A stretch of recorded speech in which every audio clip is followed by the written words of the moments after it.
I'm Becky Wigland, and this is the National Balloon Museum, and it is at the 2021 reunion of the 70s, and all these young people here.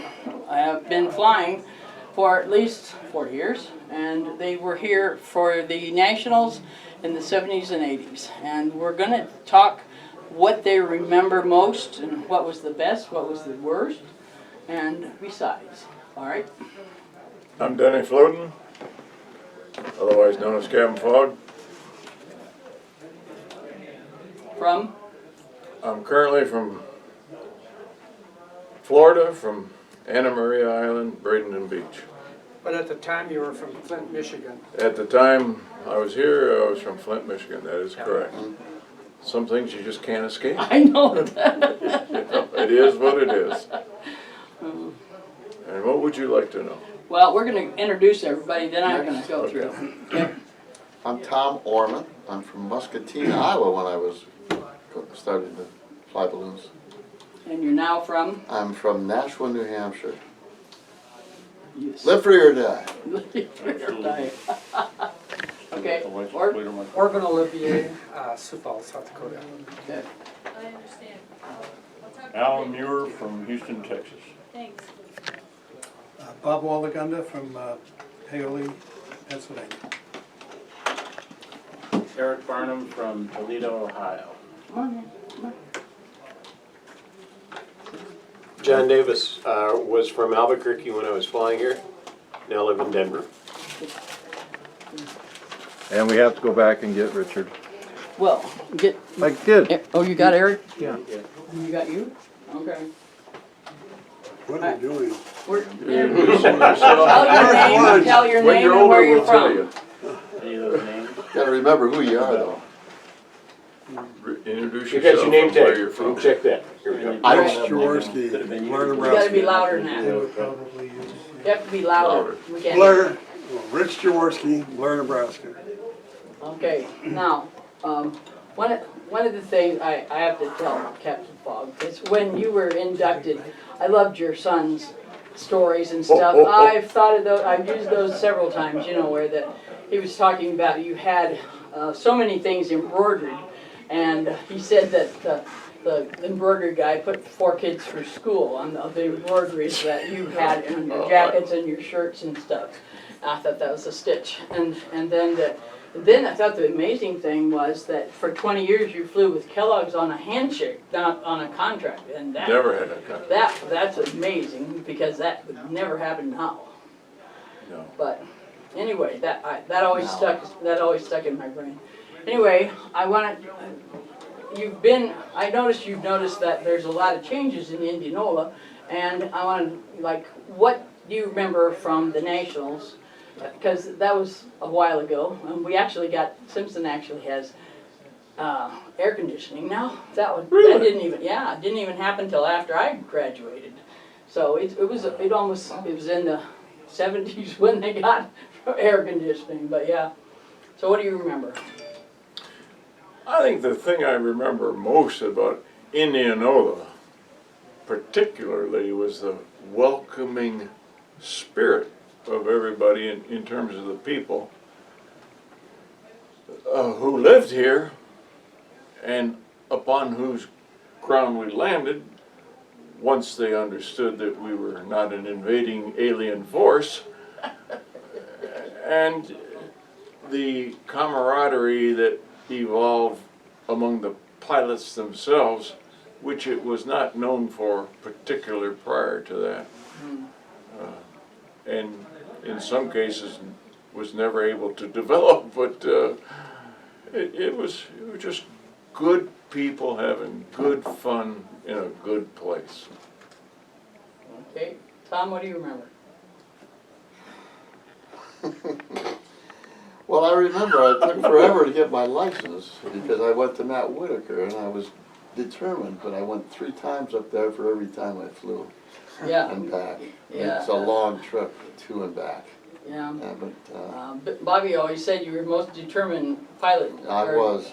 And you drive all that every weekend, and sometimes you fly, sometimes you wouldn't, and then, Yeah. but you never gave up. Well, I always wanted to fly. But as a kid, my twin brother and I, when we were 2 years old, and my sister was 6 months old, my mother died. She had a hysterectomy operation, and all they didn't have any blood. And she had internal bleeding. So my dad took very good care of us, and he would take us to our grandfolks in Pleasant Valley, Iowa. And when we were old enough, we topped onions with the kids, with the Mexicans and the fields, onion fields down below. And we caddied at the Davenport Country Club as well.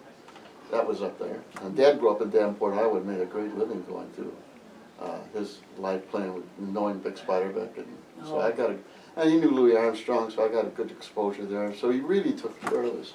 But I always wanted to fly.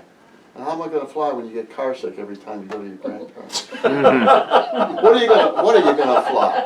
What are you gonna fly? I don't know. So, and I didn't discover that until I read an article about Don Picard in Flying Magazine, 1979. I said, that's it. Because I mean, you know, and it's such a safe way to be in the air, you know. You have to be really stupid to get in trouble. And that comes easy for a lot of people, but I didn't like and I wanted to keep doing it, you know. So, so I really enjoyed getting my life, but it took until I was at the first Nationals in '70, but I wasn't licensed. But I remember going up to the fairgrounds, and Johnny Cash was the major singer, wasn't he at the time? I wasn't there. Yeah, and I remember they had, before the I was, he was. before they had the was? launch. Before the launch, they had the racetrack around and they had an automobile race. Do you remember that, Denny? I'm Denny. Yeah, I know. Remember that, Denny? You know, Tom, if you really Who think am I? about, Who was I? if you think about that, that's really not a good sign. Well, I'm taking Prevagen and I take all that other crap. Well, you need another one. Yeah. Oh, I'm working on it. Yeah. The one thing I remember about you is you're the only person I ever knew that flew Stokes, which was the strangest. Well, I'll tell you what. Did you fly one? I learned to fly this stuff. Well, never saw it. I sold the explains first a balloon lot. that Tracy Yeah. ever built. Yeah. The first balloon was experimental because there were so many things wrong with the basket and everything on the balloon. So many things wrong. I sold the first Stokes too, but I never had a problem with George's balloon. And the reason I sold George's balloon is I sold the contract, my first contract to Thermogas, and Doc Crane, who used to fly smoke balloons with Captain Eddie in the 30s, put me in touch with Thermogas and the board of directors, and I said, I think I could set a world record in the AX6 size balloon for time aloft. And they bought it hook, line, and sinker. So I quit my job with Han Industries in Muscatine and went full time so I could compete in the first world, and I made the U.S. team. And Wow. that's when I met Malcolm Forbes and his guys, and and then when I went full time, knowing I had that job, that was really making it great, you know. So that was exciting. But coming to Indianola, my first competition was '71, and I won the last event, which was the Hare and Hound, and that got me a chance to go on to the 7-Up balloon race, because the top guys I think in the '70 National were qualified to compete in that. And that's when I found out about Tracy Barnes, and the first chance I got to train Al Desmond from Aurora, Illinois, I said, let's go see a Barnes balloon. And, Yeah.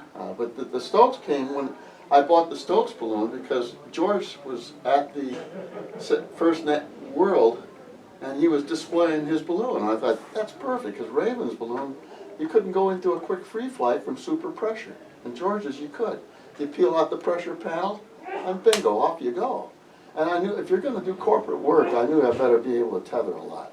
And so I remember in a dumb balloon race we were doing, I was able to fly for 40 minutes from Bimini Island back to the mainland, when all the other guys couldn't get there, and Sid Cutter and Tom Rutherford, they're burning the hell out of their skirts, and Sid's balloon was the Roadrunner balloon, the Coyote Roadrunner.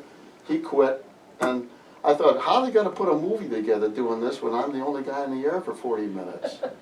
And so I mean, but they had, you know, it was Hollywood, because Yeah.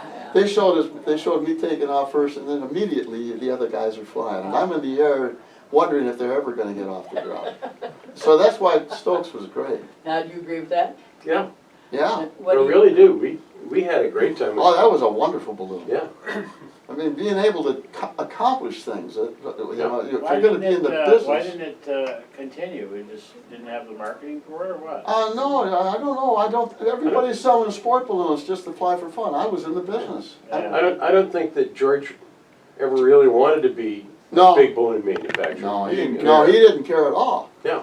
He built that whale just for fun. Well, yeah, exactly, and you know, the things George did, he made the London Bridge balloon for the grand opening of Lake Havasu, and tethered it there, and it wasn't until, what was it, 70, when we had the Great Balloon Race movie, flying from Bimini Island back to the mainland, George, they wanted to give it an international flair. This was Hollywood stuff.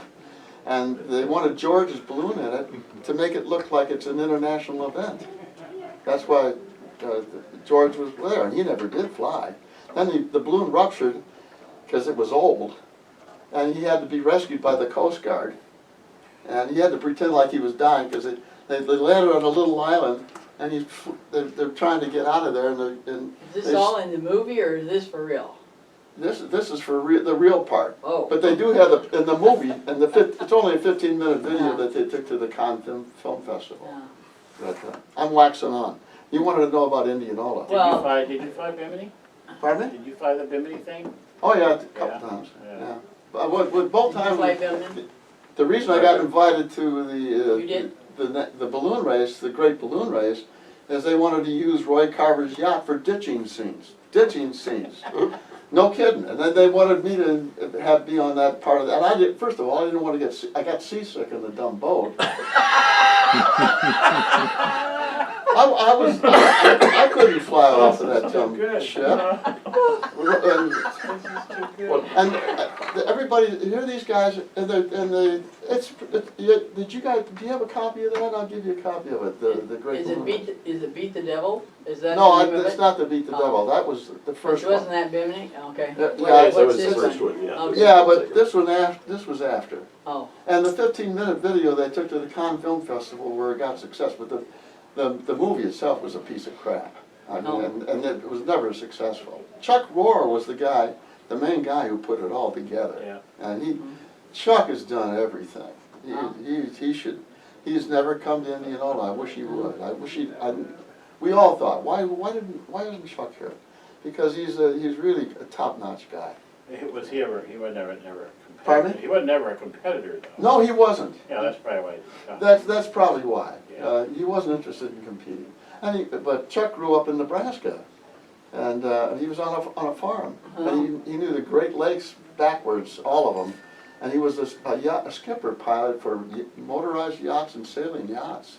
He was a top guy, boy. He knew what he was doing. Well, that was how he got involved with that club down there. Yeah, Lake yeah. Yeah. He taught people how to land in the Everglades. with a balloon? Yes. Chuck, ball to the wall, I'll tell you. Wow. I'm sorry. I'm not What familiar with what him at all. technique was that? Pardon me? What technique was that? I don't know, I just had, I didn't get trained by Chuck, I got trained by Matt Whitaker. Eventually, right? And there were Everglades in Eventually, Minnesota, that huh? took forever. Apparently he didn't train King Sprout when King Sprout did one of his high altitude flights and landed at the top of that big tree and the balloon stuck up Well, there. now King Sprout, I will defend. He is a work of art. Oh yeah, yeah, we had a lot of fun with him. So I was hoping maybe he'd come. Did Did he die? He just died. He just died, just lately. Yeah. Okay, Yeah, that's Sprout, right. Okay. Sprout was here. I don't not as That's a probably competitor. why he's not answering my That phone calls. could be. All right. I don't think he was ever here as a competitor, but strictly as a non-competitor. Yeah, Anyway, Yeah. so anyway, Art? oh yeah, but in the first, Yeah. this first race I was in 71, I won that last event, and that put me in second place, and like I said before, it gave me a chance to keep moving on, and once I sold one corporate account, it was easy to sell others, and I made that work for about 15, 20 years. Oh, good. It was corporate stuff. And also, I was an examiner, so I trained, when I remember, who's the farm boy that, Rob Bartholomew. Rob, yeah, Rob launched from the field out here. Uh, And we were headed right for the water tower, And I said, burn Robin, and he wasn't doing nothing, so I had to reach up and burn it, I still gave him his ticket. You know. Yeah, you didn't run into the water. Also, I also Yes, you did. I also did the pigs with him one time. Oh, Yeah. And Hogs are beautiful. Yeah. well, he had the hogs are beautiful, and when I did it, he was kicking them. He really hated the hogs because he had to do it every day, you know. well, Orv, what do you got? What do you remember? Well, my memories of Indianola were, like everybody else's, a lot of fun, but this is where we all really cut our teeth in ballooning. You know, ballooning was new, we were getting into it.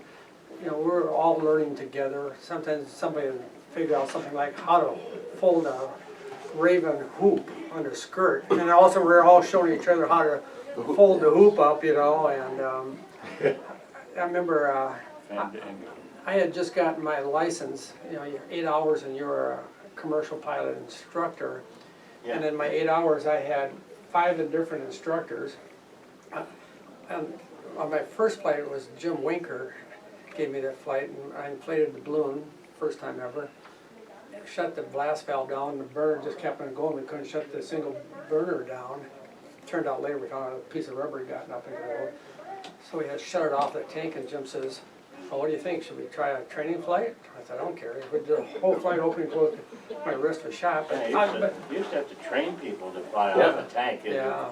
Burner malfunctions were so common that flying off the tank was a necessary part of it. Well, on one of my other training flights was with, some of you might remember, Russ Pohl. We had three of us. We had 3 of us in the basket. Russ was the instructor, which was really a scary thought. I was the only one that didn't end up in the hospital on that flight. So, but 8 hours, and I was a commercial pilot, and it wasn't shortly thereafter I was flying here at Indianola. And back in those days, we flew, if we got close to the ground, we landed, and we were glad to be there. And I flew at Indianola, and I landed, and all of a sudden I see a couple of balloons coming out of the sky close to me, and they come down and level out across the ground, and go scooting across the ground like that. I thought, geez, how do they do that? I like that idea. You know, I thought it was supposed to make a dent. Huh? So, Yeah. but I have some great memories and some really goofy stuff, you know, that happened, for sure. But it was all the people, all the pioneers, you know, the John Davises and you guys and everybody else. Just great people and great memories. You know.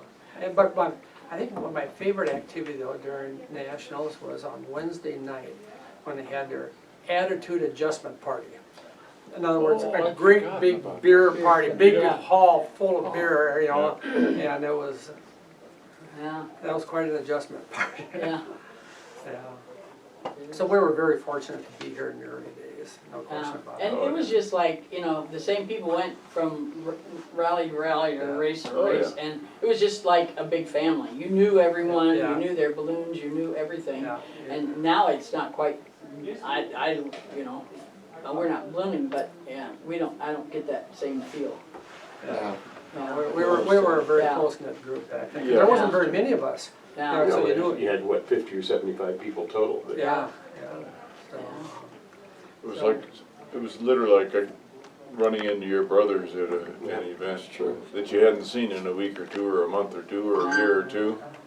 Yeah. And did any of you have children that you brought? Because Well, not that we had meant to. I brought my son and There daughter. might be some leftovers in Indianola that we don't know about. Censor that That one. was when talking about doing the hoop. Because my kids could both do the hoop. Oh. So they'd run up to somebody who just landed and say, you know, want some help? And it just drove people crazy who were having trouble with the concept of how to do that. The little girl put it over her shoulders, turn around in a circle, drop it down and step out. Yeah. one of my favorite activities, I was working at Raven, so I was a Raven Scorpion pilot. But if you remember right in those early days, a lot of the pilots that had English balloons, the Camerons and stuff, would try to inflate the balloons on the field by flapping them. With Cinder Charlie in the joke, yeah. Oh, yeah. And sometimes, I'm not sure why I had enough free time to do this, but sometimes I had a little free time and they're all trying to flap their balloons to inflate them. And I take a great big inflator fan. I just walk around, pull up my wheel and go up to them and said, would you like a little help? Yes, please, you know, Yeah. and I had to just help inflate a few balloons on these people My trying to first- flap them. My first flight was, well, they had it inflated, but it broke, and so we had to flap it, and I'm thinking, this is ballooning, I'm never gonna live through this. But I've always You never wanted to maintained know, who thought fast enough to bring the inflator in and, do it? And Well, I can tell you the person who did not do it, Yeah. Don Don Picard. Picard, Yeah, I knew right. you were gonna say that. Yeah, I witnessed Don, in a fit of anger, reach over and grab a guy's fan who was inflating a Picard balloon Oh, with a ground inflator and fling it to the side, saying unto him in no uncertain terms, "You never disrespect a Picard balloon by using a ground inflator." really? Yeah. Wow. Oh, Did he yeah. always flap then, himself? He flapped. Okay, that's Wow. it. Can I tell a Don Picard story now then? Oh, no, we'll be here all day. Okay, we brought up names. I didn't think we should use names, but we're going to, so, That's it. yeah. Here we go. But, I was, we were here at the Nationals, a Saturday night, nice warm night, huge crowd, and it was dead calm. So they called off the event because balloons weren't gonna go anywhere, not even gonna clear town, so they called off the event and closed the field. Well, King Sprott, for Alan, you don't know this guy King Sprott, but he was an attorney from Florida. Lakeland, Florida. And he was not I grew up exactly, in Florida, by the way, so. Oh, Yeah, I I know know what Lakeland your well. problem was. he was a hoot, but he was not a mild-mannered person. And King thought he had a S-60, which was a big balloon in his Yeah. thing. Oh, yeah, that was. Tie-dyed, and he was gonna inflate this thing for the crowd, to show the crowd something, because there's a big crowd and nothing's happening. So he starts to inflate it, and I'm on mouth holding one side of it for him, and shows him this side, but get this thing really full of cold air right in front of the crowd. And he's about ready to, get the burners going and stuff, and I gotta back up a little bit. For some reason, that your Picard was just on the warpath. He wasn't involved with the factory at that point. He was not involved with the event anyway, but he was still on the warpath thinking He he was- was. He was Don Picard. He was down there. That's But it. anyhow, so here we are with King Sprott's balloon, fully inflated on the ground, packed full of cold air. And if you remember right, those balloons had side vents, not the, Yeah.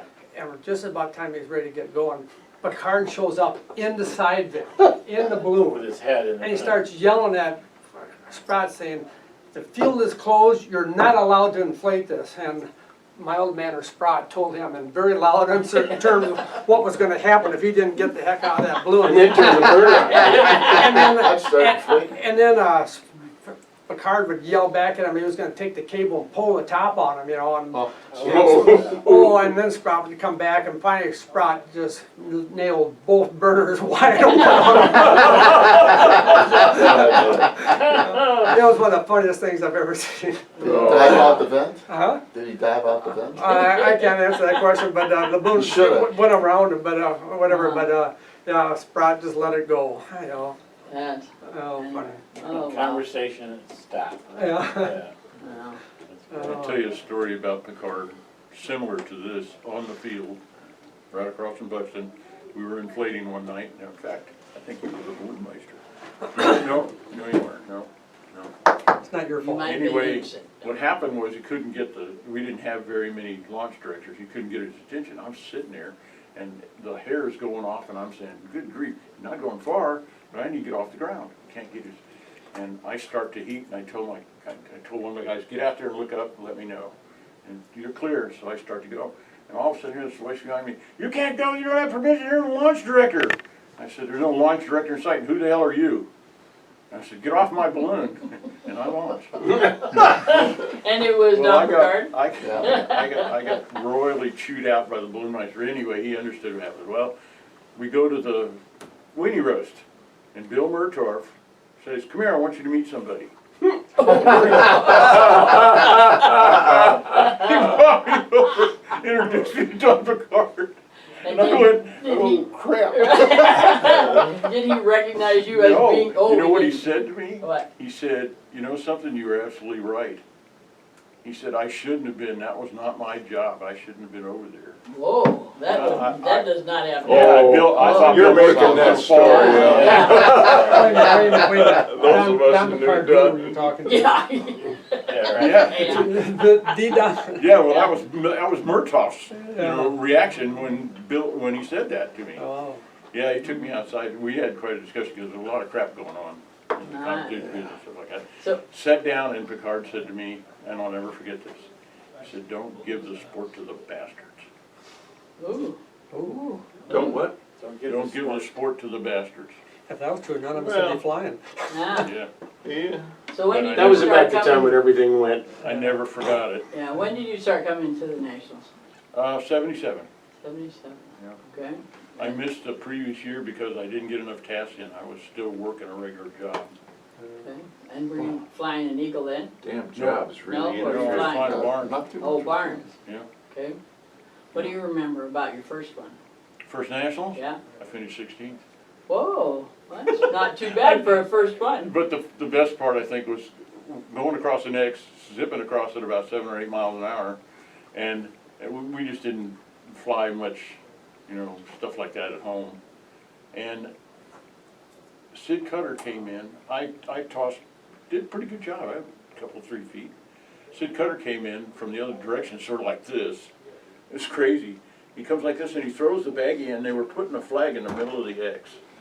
And that baggie slid on the X surface, and the tail wrapped around the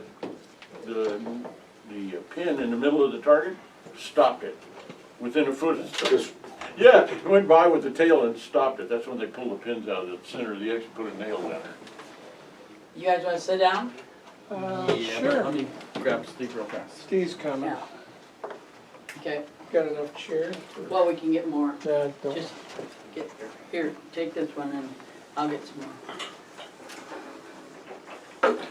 I think the fondest memory though was Bill's year. He was a balloonmeister. Oh, yeah, that's all right. We had so much fun, it wasn't even funny. Of course, we just threw the rules out.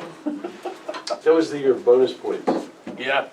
Oh yeah, we played baseball, we golfed. Is Steve coming? The boat, Oh yeah, oh, there's a great one.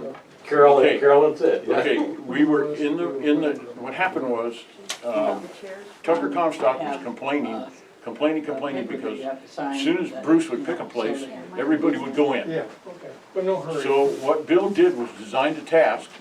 He sent the top 10 to one target. He actually had 2 targets. He had 4. He sent the top 10 to these 2 targets. He sent the rest of us over here. And everybody was following the top 10. So anyway, they go over there and I just read my task sheet and I plot it and I go fly and I got my youngest daughter with me. And we went to Picard. That was my first target. So Picard has a pond by it, and by the way, the new field, this is the first year of the new field. And the new field has and they look geographically almost the same, identical. Topographically, they've got the curves, they've got the lake. So I come in, they yell at me, throw it the boat, throw it the boat. Well, it was a 50-point lost baggie if you threw it in the water. So I said, nah, he'd put an X over here like this, a box, and you could, wherever you put, you measured from there to the X anyway. So I threw it the checkerboard and I scored. And about the time my baggie hit the ground, he goes, he's in the boat, ladies and gentlemen. I said, what the hell, I'm in the boat? And my daughter said, Dad, over there, Sid Cutter had made the boat in the new field. Yeah. And then all of a sudden I realized, oh my God, he's got 2 sets of targets. So anyway, we flew on, did all right. The next morning at the briefing, right, Bill gets up and somebody said, well, you know, this is what happens, blah, blah, blah, and there was some conversation. And who flew the Spider-Man? Who flew Spider-Man? Wayne Bond. Wayne Bond stood up in the meeting and said, I couldn't be wrong, I followed Comstock. Everybody in the place fell off their chairs laughing. I mean, Bill, it took him 15 minutes to get control of the everybody was laughing because that's exactly what he did. 35 pilots went to the wrong targets twice. Oh dear. Because they were following Comstock? Huh? Because they were following Comstock? Yes. Yeah. Yes. It Well, there was a lot of that. It was a great deal. It was a great It deal. was definitely the fly ball. Wow. Okay, how about you? When did you start? 70, 71, and 72. Oh, you're right, in from the beginning. Yeah, and probably, I wasn't really a competitor, like, you know, a lot of I was more like Tom and Denny. We were commercial balloonists, so, but what I probably remember the most was in 1972, we brought the, Liggett Myers brought the Lark balloon, and I was handling their program for them. So I brought two balloons. I brought my Balloon America, and Bill Hughes flew that, and then I brought the Lark balloon. And I think what that did is it got everyone a chance to see the scope of the people that were here from all over the country. And it was remarkable. I mean, and we still have those same contacts today. In fact, that's why we're here today. Mm-hmm. And I think that for me, that's probably the most rewarding memory that you could have. That's Oh, good. Yeah. very, very well said, and I think we Yes. all agree 100% with that sentiment. Yeah. And by the way, George Stokes, yes, he did have a flyaway super pressure, but we caught on that pretty quick over at Raven, and we got a flyaway super pressure pretty quickly as well. So I don't remember that, but I remember one thing when I came to work with you. We went to Florida and we were still working with a super pressure that couldn't be converted into quick free flight. well, that was an older one, but Yes, the it newer was. ones, Aerostar, Raven at the time, I guess, did a wonderful job. They built. Of course, everything I did was mostly in the commercial side with super pressure work because you knew you could get the balloon up. We wanted to You need to get the paid. job And done. yeah, if you could get the balloon up, so 10, 15 miles an hour wasn't an issue. What the issue was, if somebody tried to do that with a free flight system that wasn't configured. So, but we kind of look at it, at least I did, from a different perspective, being we were the layman, the blue-collar, hard-working balloonists that went out there every day and it was a vocation. It was not an avocation. It was not a leisure time activity, a hobby, a sport. It was something that we did for a living. And so the perspective of coming to a competition was great. So it got to the point where I said, and then I started organizing ballooning events rather than competing in them. So, but this is where it started. You know, it's a. Yeah. Well, I've read a lot about when before they had X's, you know, they'd get they'd burn tires, and so it was all this smoke, and you could find it. Did any of you guys fly in that kind of stuff? No. No? You always had an X?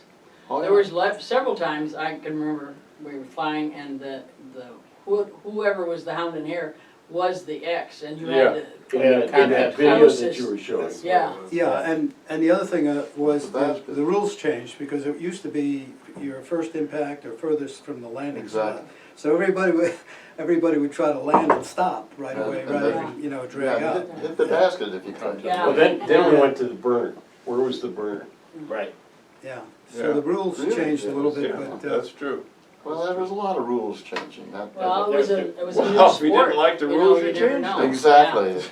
Now, Simple. okay, we have to Reber, you need to introduce yourself and where you're from. Reber Chambers, I'm from Colorado, Grand Junction. Okay. Back in the day of 70, 71, 72, I was in Southern California, Compton. And I flew the same years as Bob, 70, 71, and 72. And it was, I think when we were all starting out, it was kind of a lark.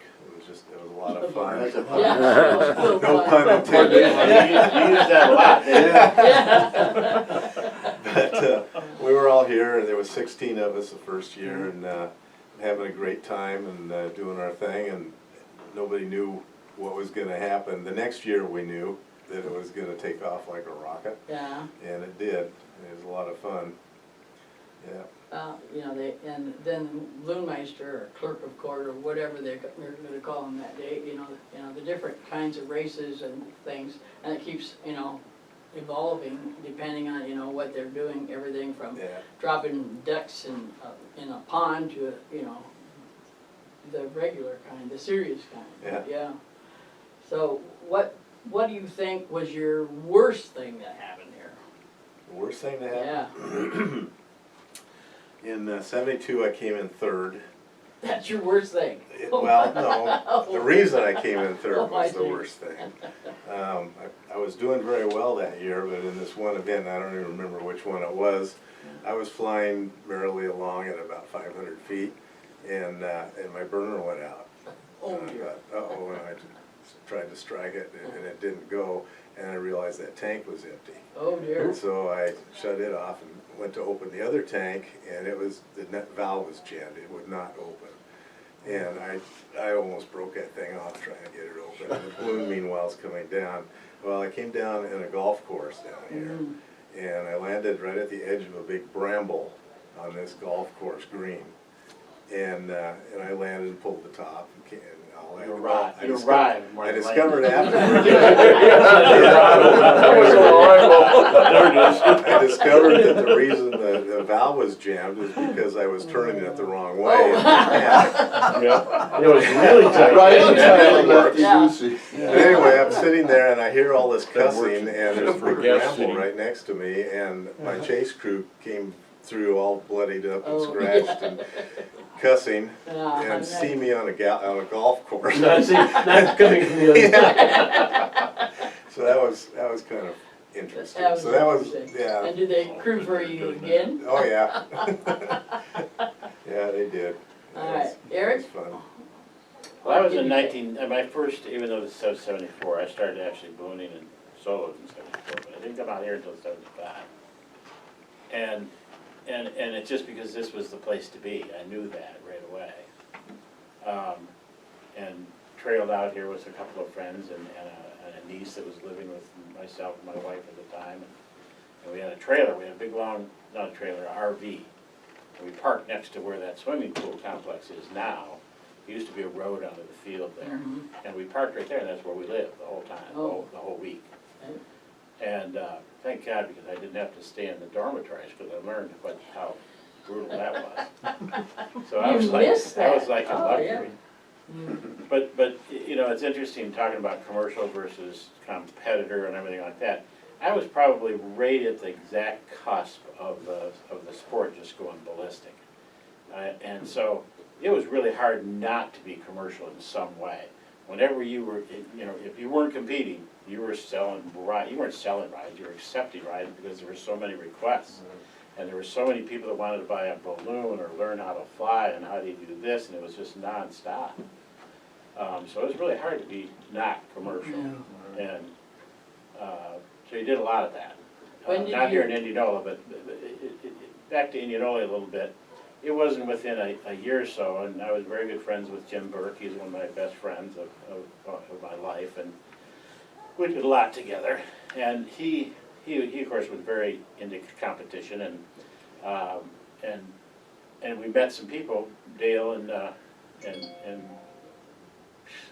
we go. Tom, help me out here. With Jim The Burke? Woodyards. The Woodyards. Oh, yeah. Burl and Jackie. Burl and Jackie, yeah. Burl and Jackie Woodyard. And to the point where we practically lived in their house. They were so competitive. And Jim, not a lot of people may not know this about Jim, but he was probably the balloon meister that took care of landowner relations better than anybody I know.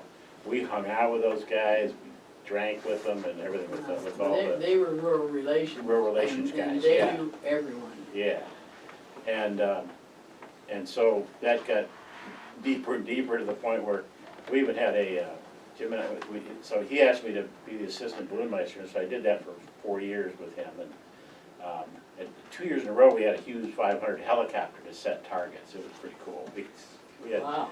yeah, it was fun, and it was donated by some company out in Des Moines, I think.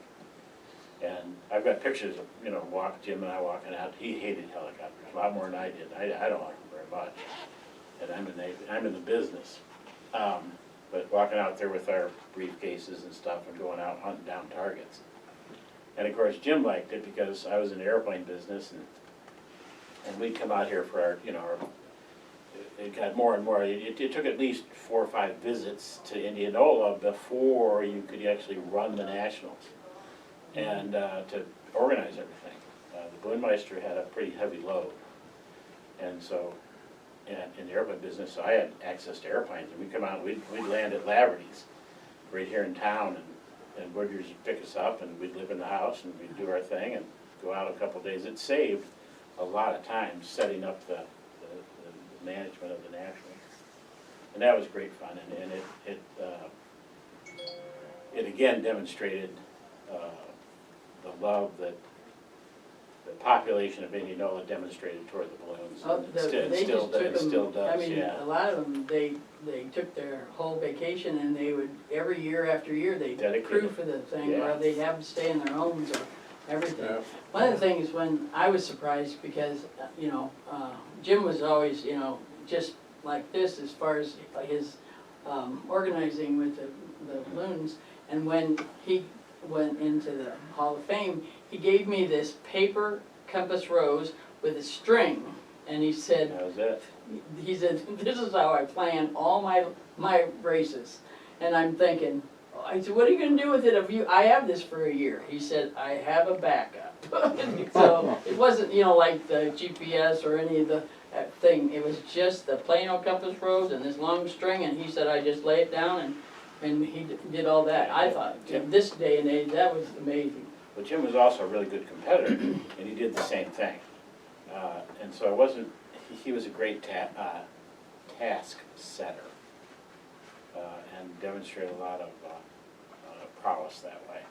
And he did it just like that. We'd sit in the trailer at 3 o'clock in the morning with, he liked bourbon. And with a glass of bourbon and a string, trying to figure out what task to call. And it was A glass of bourbon? Oh, yeah. Well, I mean, yeah, constant. Pretty constant. And that was great fun. We had a really good time. I was always, Mr. Peanut Tour kind of interrupted my attendance and thing. When did you start that? Oh, the Peanut thing? Yeah. In '82. And it lasted for 19 years, so I had to go where it had to go. So I started missing out on Indianola. Out on the fun. Yeah. This is, you need to introduce yourself and tell where you're from. Stephen Lanyard, California, born and raised, to be exact, Lancaster, California. Well, I have something, a gift for you, not from me, but here it is. You need to open this. We're hoping that you were going to be at the Hall of Fame, but I told them you'd show up sometime. So. I was sawing logs, actually, I'm sorry. No, it's glass, so watch. Okay.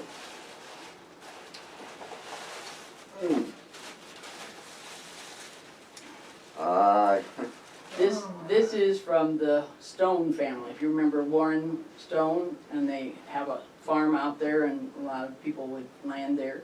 And the first year, 1971, you guys had this, and they've had it on their mantle until today. That is the most meaningful and touching souvenir. What does it mean to you? Okay, I'll explain. This is a Even though it's test. empty. This is a bottle of Burgundy from California, We got that. and the inscription is bottled exclusively for Langram Aerostatic Associates, Steve Lanyard and Norton Grimm. We bought, this is just kind of a bogus label. Sure. And we bought 24 of these and brought them to town to give to landowners or people that we encountered. And somebody felt compelled to keep it all these years. Do you have any of the others? No. Was it No, full? I do have a label because we took Sure, save the the case on to Columbus, Ohio, for the race there, and it was signed, I think, by, well, I know Charles Dolphus was on it. Yeah. Don Picard, might have been Denny Floden. I don't know who else. It's so faded and tattered, I can. So are we.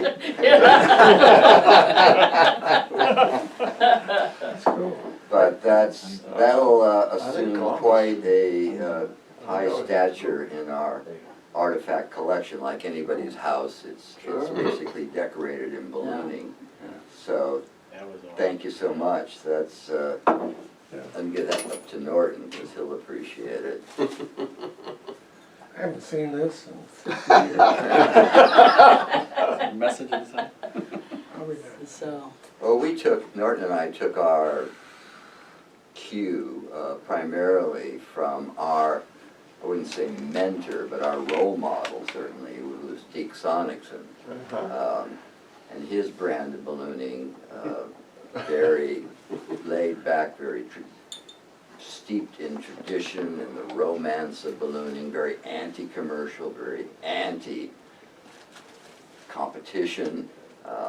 Everything was sort of a throwback to the ancient art and practice of ballooning.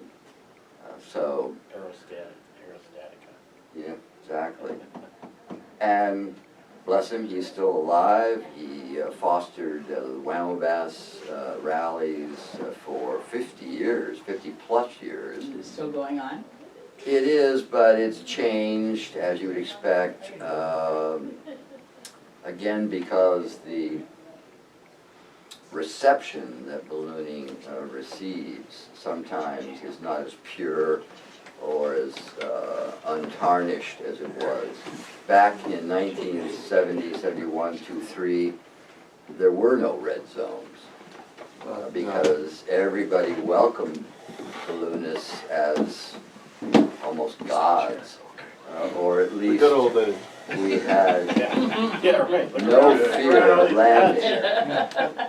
And very often we land, regrettably perhaps brushing some beans or some corn or knocking down some crops, and we'd be very apologetic and very hesitant to admit our trespassing, so to speak.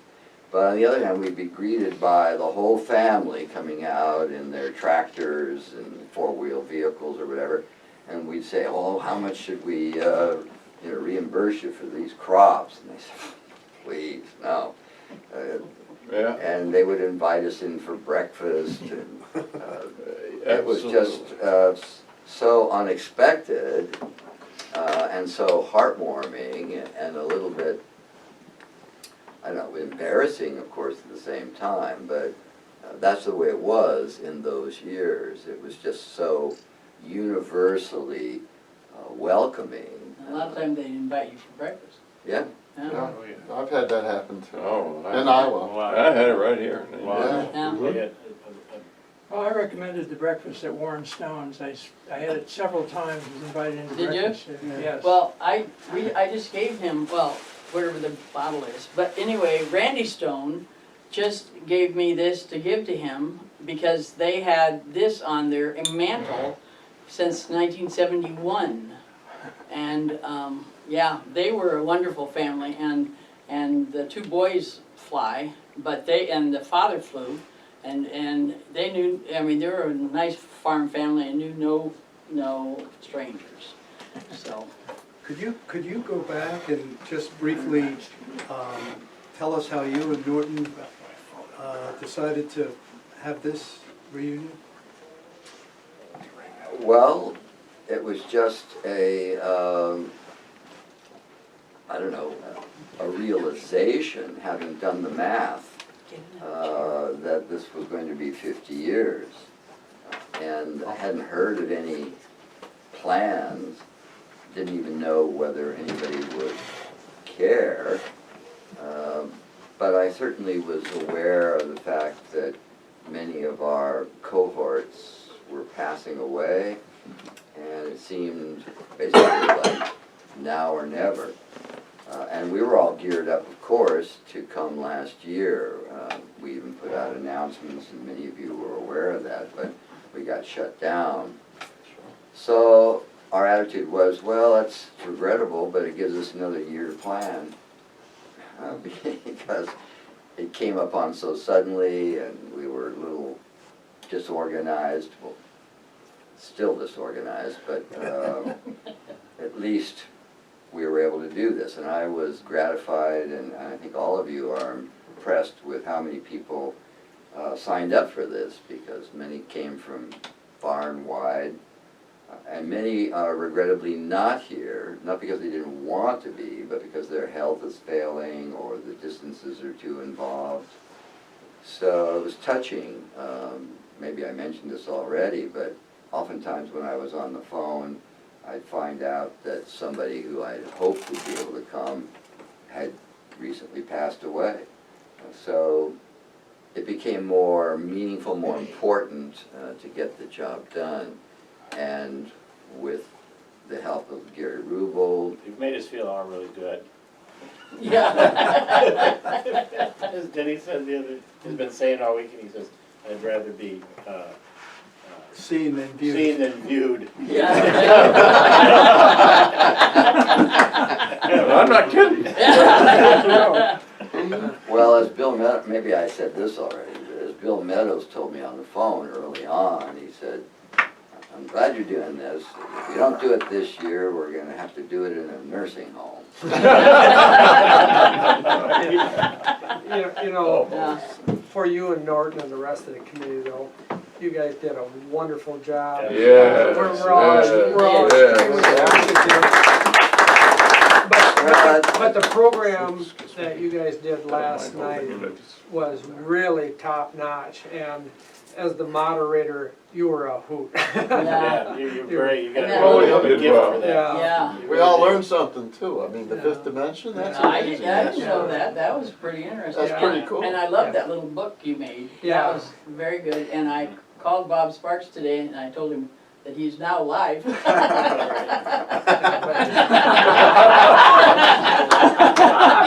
was glad to know that. So. When you do stuff like this, it's embarrassing, of course. But I knew it would happen. I knew I'd leave somebody out, and I know I have, of course. And you get dates wrong, and maybe pictures wrong. In fact, I was told that the photo I have of Peter Stamets is not Peter Stamets, it's his son. Very young picture, right. So there was no fact checking here because, Yeah. I mean, who's gonna check these facts? Yeah. Susan, Yeah. do you have another picture? So. But I do appreciate the groundswell of support, the encouragement, all the pictures that I got, and the help of course, everybody involved. I can't overestimate the role of Gary Rubel, hometown hero, and obviously ironed out a lot of kinks. Simpson College, right on board. All the folks here at the museum, and of course my wife, Norton, and Don Lamb. Don Lamb, I don't know if you know, was a graduate of Simpson College. I think he's told a little bit of his story. Just graduated in mathematics, and somehow he approached us in awe, as a lot of people do, and said, I want to get into ballooning, and so we made him balloon mail postmaster, which a lot of you tolerated and some embraced, but a lot of you have souvenir balloon mail, I hope. Just found some a couple of weeks ago. It's kind of archaic sounding. Some don't even understand what that even means. I could put paper in an envelope and put a stamp on it. But from that, that's how Governor Ray ended up down here in Indianola for the first time. Don sent a balloon mail article to the governor's office, and when he opened it, he realized what was happening, just a few miles from the Capitol, and unannounced, And without any big entourage, he came down in '71, just showed up, and so we, look, it's the governor. Is anybody available to give him a ride? And of course the competitors were doing their things, and Norton and I were available, so to speak, and so Norton ended up flying him. Again, this seems so weird because here's the governor, unprotected, certainly no bodyguards or security, and getting into a hot air balloon without any credentials being checked or Waivers? and Probably flying drove off. himself down there. Yeah. Good old days. No, he actually came with one state patrolman. He was his protector, his security, and his driver. And I think that And he might have was our- ramped up a little bit as time gone on, because I flew him twice in successive years. And I remember I landed on a road, and I was going up here north, and there was like 3 trooper cars, with 2 guys in each one. And I landed on a road where there's some downwind wires about 20 yards into the corn. And I said, and I told my crew that we needed to stop, be there. And I was telling the governor this, what the program was, and I wanted him to brace himself one night, we were gonna try to get stopped as quickly as possible. And he said, and I explained it, what they were gonna do. And he said, don't worry, my troopers will take care of that. And I dropped a drop line and started dragging it through the corn on this, up here. And all of a sudden, we just went and hit the pavement. The pavement, I turned around, there's like 6 troopers on the drop line. Tragically launched him out of the basket. Leave out the part where you don't tie it around anything, just Yeah. hold on to it. He said, did they do okay? That's funny. I have a Governor Ray story, which He was a great guy. those of you who, You need to introduce yourself because, Oh, yeah, who you are. Oh, he knows no one me. knows me, but my name is Bruce Comstock from formerly Ann Arbor, Michigan, and I flew at the Nationals 18 years here, and was here 19 years. But the weird Governor Ray story was I was here practicing before a Nationals one year, and I could look it up on my phone, my book, to find out what year it was. But Gary Rubel, I think it was Gary Rubel, said one day, tomorrow morning, can you go to the governor's office, be there at 9 o'clock, and because he's gonna make the proclamation of Balloon Week in Iowa. And I said, well, I'm gonna practice fly tomorrow morning. I can get there by 9, but I may have Iowa mud on my boots from some cornfield, but I'm happy to do it under those conditions, and I might look kind of ragtag.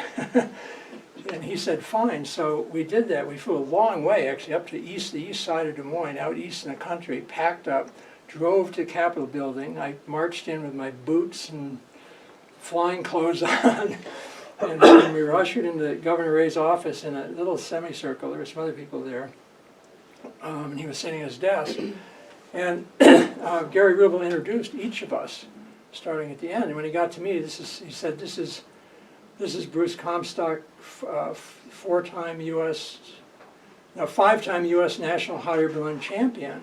And I said, no, Gary, it's actually 4-time, almost 5-time.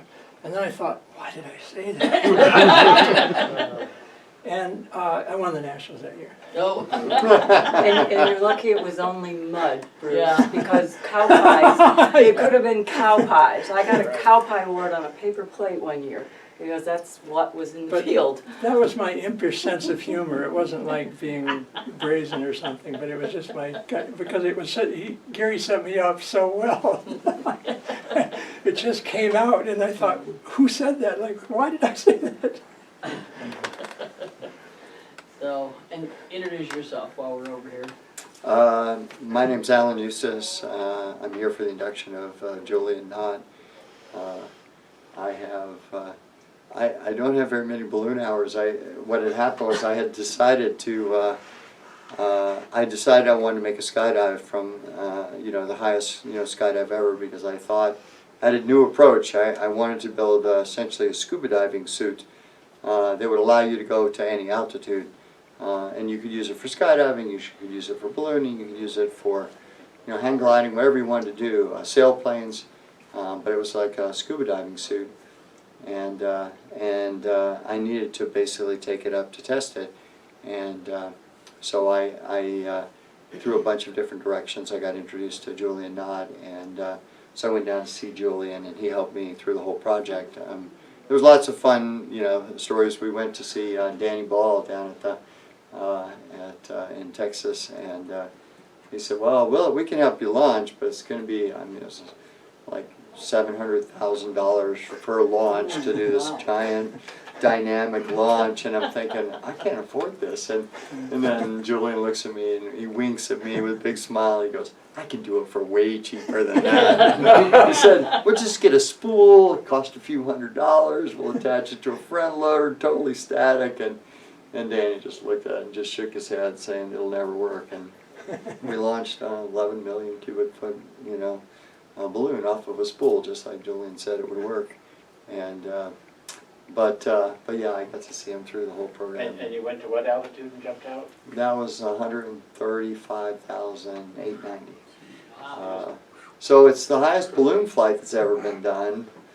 But I didn't land with the balloon. The balloon landed somewhere. Actually, I have a great video of it tumbling out of the sky, because getting one of those balloons down is actually a super hard thing. You know, you have to have two ways to get it down, and usually it's a rip panel that as the payload drops away, it basically rips the side of these big polyethylene balloons. But I didn't want anything attached to me when I leave that balloon. Mm-hmm. So the heaviest thing that was left was only like 30 pounds, and so we tried to get this 30-pound thing to rip the side of this polyethylene balloon, and it didn't work so well. And then on the record balloon, the balloon actually turned over once I was gone, and so the rip actually was from the top to the top rather than the top to the bottom. But we had this, what we ended up doing, since we had a test flight that also didn't get terminated correctly, and the balloon was basically flying all over the U.S., and we were chasing it with, it was Mark Kelly, now Senator Mark Kelly, went up to a local flight school and rented like a 172 and a flight instructor, and said, what do you need this for? And he goes, we got to go chase a balloon. And so they were chasing the balloon all over. Apparently the flight instructor was like, you know, had like 100 hours, and Mark was like, you know, 10,000. And so we were chasing it around, but anyway, in the end, because of the problem of getting it down, we ended up having 4 ways to get it. When 2 of them involved detonation cord, you know, that you basically put det cord on the top of this thing, and 2 layers, because det cord, even though it's got oxidizers in it, at 135,000 there's no oxygen, so there's no assist, and so you ended up having to burn it, and then it only slowly started getting the balloon coming down, and then you have to, you know, you fire a second one. But we were worried about how much det cord we were going to put on the top of the balloon, because the last thing we wanted was a fiery balloon coming down over Texas. It was bad enough to have a balloon coming down, but anyway, Julian was involved in all the aspects of it, and you know, I'm pleased and proud to have him as a friend. And but I think I looked because Peter Cuneo and I are going to go. The last time I saw Peter was when we went to Germany, because I knew I was going to do the stratospheric attempt, and so I knew I was going to need a balloon license, a gas balloon license, and figured out that the easiest way to do it is a hot air balloon license with a gas add-on. And so I went to Brent Stockwell over in Tracy, and got my hot air balloon license. But the last hot air balloon flight I had was my check ride. And then we went to Germany, and because Willie Imrist couldn't sign off on it, at least legally, I brought Peter with me, and so he and I flew together for the flights over there. And so, and then I got my gas balloon license. That's the last gas balloon flight I've been. Although I did go once back again to try it again, but we got weathered out on that day. And so tomorrow, Peter and I are going to go on, and Barbara and I are going to do my first From here? balloon ride. No, we're going to do it back in Albuquerque, if the weather holds. My first balloon flight, post-check ride, you know, 8 years later, post-jump. So So anyway, that's, Well, see, Tom, it took him longer than you. That's true. That's true. You know, he had to go back and forth to Whitaker's and it took forever. oh, And It took forever. Oh, it took a year. took a year to get his full Yeah. flight, but you just had a little, 8 years, what, you know, what's that? no, not too bad. I've had longer, with skydiving, I had a layoff of well over 10 years from there, so this is actually not so bad. It's only like 8 years. Leslie, you Long want, time. yes. Introduce yourself and, Leslie Pritchard. Indianola is homecoming, and it truly is. This trip and any other, just making the drive, the pilgrimage to Indianola has been special since, for me, 71. I was Hold on. not here in, hi honey. You wanna talk to Leslie?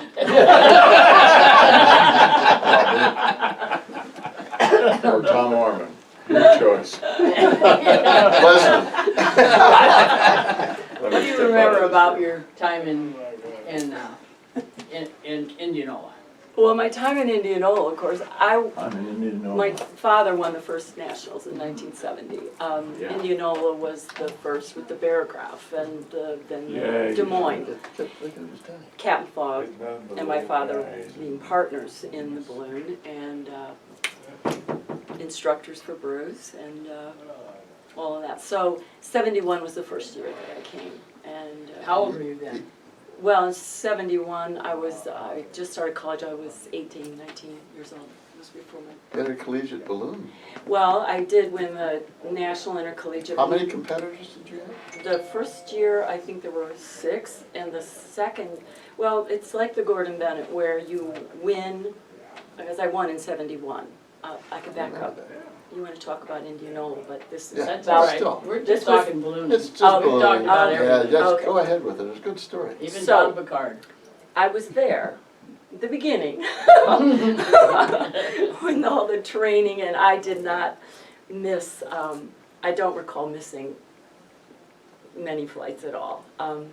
Getting up in the mornings to chase, I was 15, I got my license at 16 in April of 68, and then could chase, because these two birds, my dad and Denny, getting a chase driver and all that was an issue at 5 o'clock in the morning or whatever. So, at any rate, that was great. So, having been there, it was quite an experience, and learning by the seat of our pants, literally, from every aspect of it. Their instructor was Charles MacArthur from Connecticut, Farmington, where I ended up, oddly enough, with Kathy Wadsworth living there at a Bloomport just a few years back. MacArthur did most of their training, and I have the logbooks, and compared with Denny a few years ago, the entries are identical. So 15-minute tether, so forth. That was the extent of, MacArthur made 2 trips to train them. And the stories can go on about the legends of Denny and my father's relationship with the Flint Sport Balloon Club and the Miss Pepsi. But Indianola being that I was not here in 70. My father won. We came in 71. But right before that, Dodds Madoc was a professor in Valparaiso. And of course, Carl Steppen these were all people that the few people that we knew in ballooning. So Carl and Dodds and Tracy, and Dodds hosted the first National Intercollegiate Balloon Championship in Valparaiso in 71. And Deke came from California. Deanza was students. Dodds had Ruth, who's here with us. And it was David. David came. So that year I won. And like the Gordon Bennett, when you win, you're supposed to take it you're supposed to host the next one. Well, Valparaiso's college, I was a student at Michigan State University, so going into a 40,000 student, population at that time, I had to form a club, which was all part of the intention at that time, and I digress, sorry. because if we were going to host it, I needed crew for the people, the pilots that would come. I had to form a club, which was all good, and join the Intramural Association, work through the red tape at the university to try to get this to come. Dodge wrote letters, we did all this, and I could not break through to host it in '72. So it returned to Valparaiso, and I was the only one that flew in '72. So you won? It was Yeah. foggy. It was foggy, it was IFR. And so the beautiful trophy that Dodds had made was made by, in Kutztown, Pennsylvania, a tin maker, and you know, they did all this very special little painting. It's the beautiful trophy that's on display out here. That's very, it's gorgeous, folk art. Yeah, so in ballooning, as many of you know, if you win 3 years in a row, you earn the trophy. You get to keep it, and or at least in some, that's the way it often was. So there were only 2 years. So I was able to take that trophy home in 1972 and put it there with my father's beautiful trophy, which is also here, the gorgeous red, white plastic one, which I many years later learned was actually a symbol of the BFA logo. My mother despised it, it was hideous, would not do that, it was behind a door, and finally, you know, I said, we need to go back to 1970. So, Why do you keep grabbing me when you say that? well, because there were some stories surrounding those years. Oh, there were a couple. And so 71 and 72 and we went from there, so, yeah. Indianola's very special, absolutely. It is, absolutely. And I did not compete though until I was a joy and pleasure flyer, and good, I mean, I could fly. So it was like, why don't you compete? Well, there was a lot of intense competition, but I went, no, I'm fine, and enjoyed that. And when I got the Familari sponsorship in '78, they said, we want you to be a competitor. So the first year was '78, also '79, and I could not go up against you, and Nick saw him. I tried. Nick saw him. I have the pink shirt, you know. Is that the year that No, it was 80. It was 80. So I have the shirt. Well, I have the shirt and lots of other things, but it's 80s, and we're doing 70s this week. Like, I have the. Well, we're just doing ballooning. Period, Okay. Well, I have the pink because he was not, as I told you at Eleanor's induction 2 years ago. It wasn't. Nick was not the Pink Sky. It was Bill Bussey and the Cool Tour. So the pink shirts that Nikki formed the association for, you know, Broads in Ballooning or something, it was a BBB. It was like, if you don't want it, if you're dealing with this sexist thing about, because it came across the Des Moines Register front page, that this quote and all the, you know, and he said I was, do you guys know what she's talking about, the quote? Pink Sky. Yeah. He said if God had wanted women to fly, he'd have made the skies pink. If God had, so there was a big uprising. And the women. What? No, Nick's son. Next song. And the women started a group called WASP. There was a big Women are superior uprising from the pilots. Do ladies. you remember that? well, then there And was that was something about Donna pigs Whitaker and hogs, and there her was all that stuff. But the truth of it, if God had meant for women to fly, he would have made the sky pink. And I told this at Eleanor's induction, was it was a Cool Tour in Detroit. The Cool Tour, for those of you that know, was like 25 guys and me. And we flew 10 major cities around the country and had December and January off. They were like Phoenix, Detroit, you know, Chicago, Boston, wherever. They were all majors, Las Vegas, Orlando. So, so Detroit was my hometown. I'm from Michigan. Close enough for Close enough. And so my parents came down, everything was good. We're on the elevator at 5 o'clock in the morning after a very short night. And doors open, Bussy comes in and goes, Pritchard, what are you doing up? Why did, don't you know if God had meant for women to fly, he would have made the sky pink. I said, Bill, turn around, doors closed. We go to the pilot briefing, it's in a high-rise downtown Detroit looking out over the river, and the pilot briefings on the Cool Tour were legendary anyway, the tour was. Gable's running the show, and they're like joking, they do roll call. They go through the roll call. Comes to me, what are you doing? Don't you know if God had meant for women to fly, he would have made the sky pink. And we're in this conference room. Look out east, it's all pink, sun's rising. The sun's coming up. Oh, Detroit River, and there's Canada, it's beautiful. I said, guys, check it out.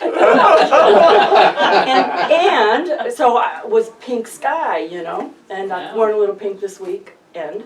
So anyway, that was a Bussy thing. And that morning, they always joked with me, always a bridesmaid, never a bride, because I'd be second or third or whatever in the hot air in the competition.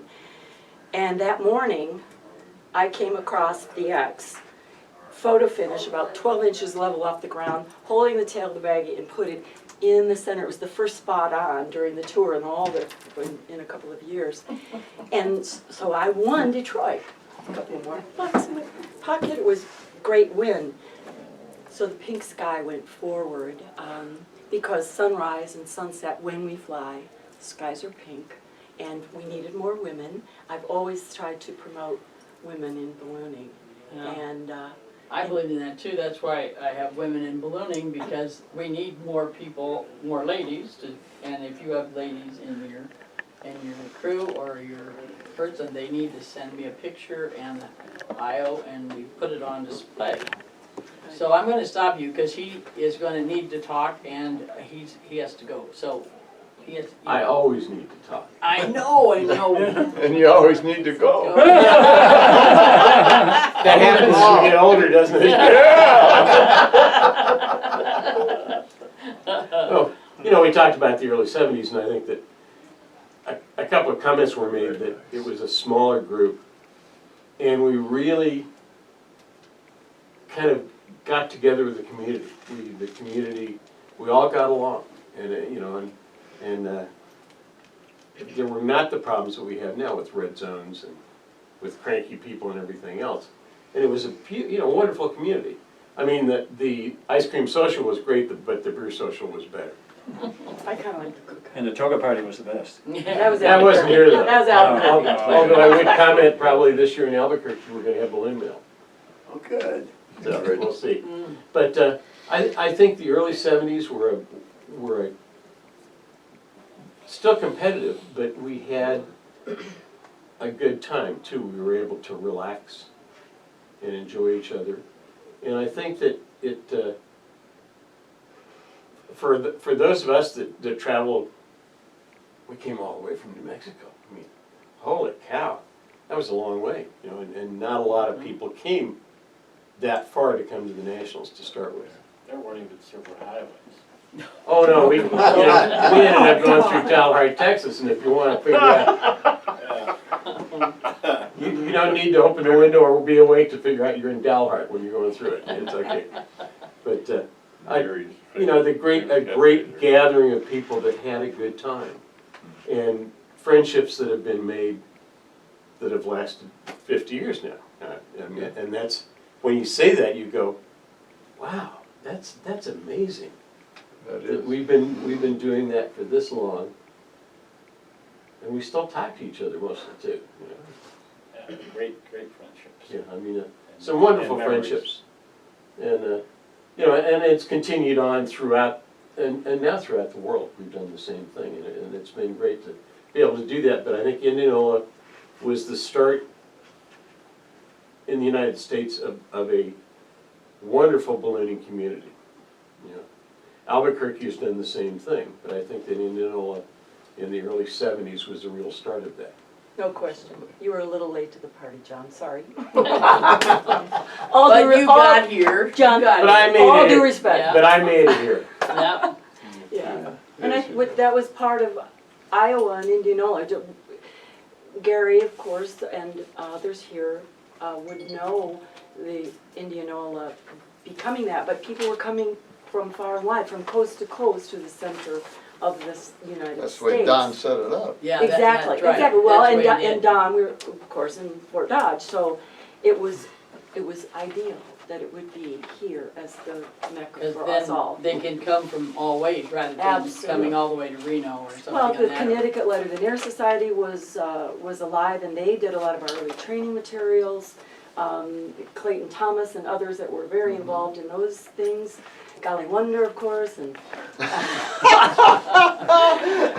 and everyone. No, the East Coast was so strong, and because Charles MacArthur was my father and Denny's instructor.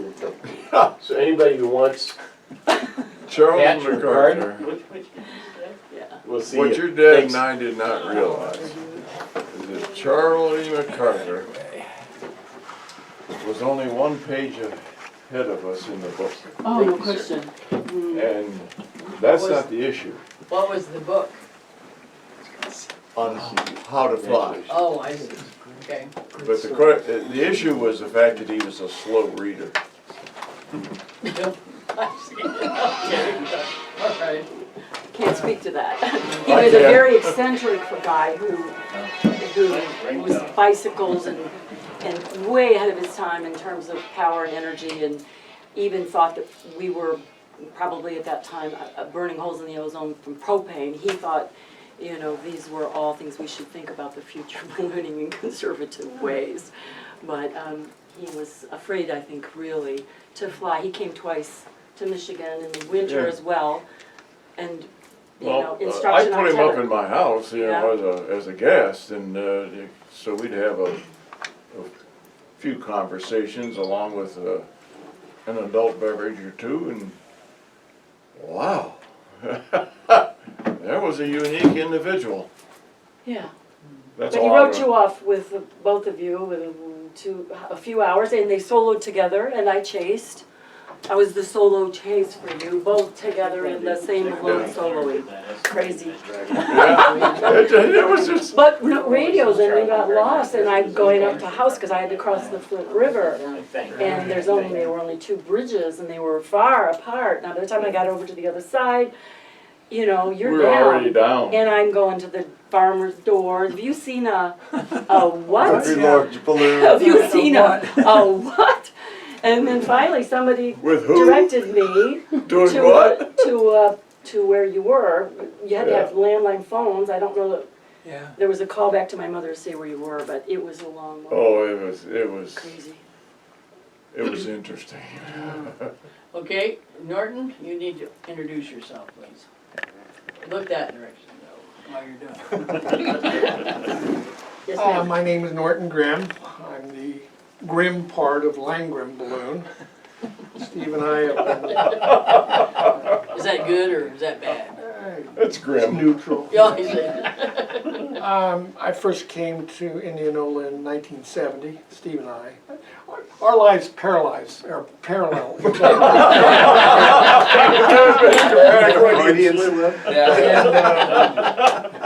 Not too many people who can say they've been friends and are still friends when you were like 3 years old.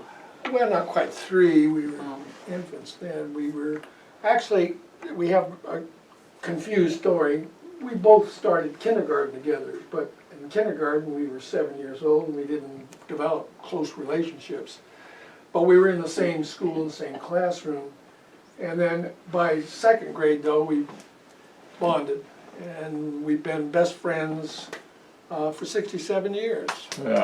That's pretty That's good. awesome. So we were kind of joined at the hip a little bit. I have an identical twin brother, but Steve has always been my brother, Your best brother, huh? my best brother. And so anyway, when I started thinking about, you know, I'm getting older, I'm getting more fallible and all these other things, and I've had some health issues. Well, about 3 years ago, I decided, boy, you know, I want to reminisce. And one of the most enjoyable times in my life, when I was young and virile and all those things, I wanted to become, I wanted to reproduce that by coming back to Indianola. And initially it was started out as small. It was gonna be my wife Judy, Steve's wife Jeanette, and Steve and I. And we were gonna come, and we were gonna bring the balloon, and we were gonna inflate it on Simpson. This is all in my imagination. We were gonna inflate the balloon on the Simpson soccer field, and then we were gonna donate it to the museum, because we wanted to donate Langram for its posterity.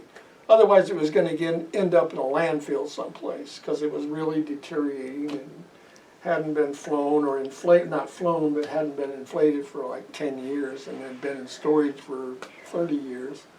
So anyway, that's how it all started, originated. Well, obviously last year with the pandemic, well, let me backtrack a little bit.